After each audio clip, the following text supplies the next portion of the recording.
deuxième critique principale, le deuxième album de Veruca Salt, Eight Arms to Hold You. Et ce titre-là, elle semble toujours s'inspirer de quelque chose. Ça devait être le titre du film Help, mais ils ont changé. C'était comme un peu plus catché. Et Louise et Nina, que j'ai rencontrés la semaine dernière, je ne sais pas si vous avez vu l'entrevue, mais sont des fans des Beatles. C'est un groupe qu'ils considèrent bien important.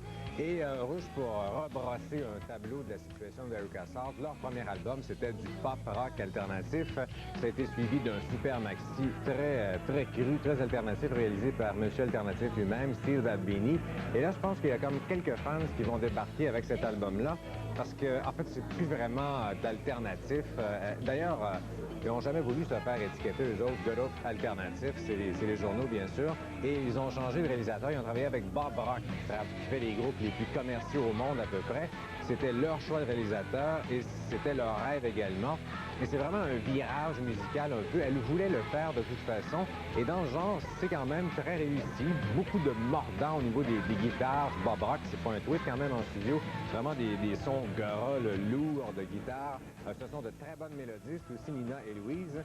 C'est rien de neuf, faut bien s'entendre, au niveau musical. C'est très entendu.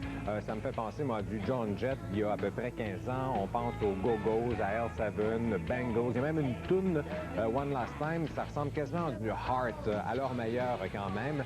Et j'ai trouvé que les chansons rock puissantes, un peu plus élevées, étaient mieux réussies que les ballades. Les ballades, mais il y a quand même pas mal de rock sur le disque. Et c'est peut-être un petit peu trop parfait des fois, mais j'aimais bien leur petit côté sale sur le Super Maxi ou encore sur leur premier album. Elles ont certainement perdu leur innocence, comme on dit dans le jargon, pour utiliser un anglicisme. Elles ont perdu leur edge.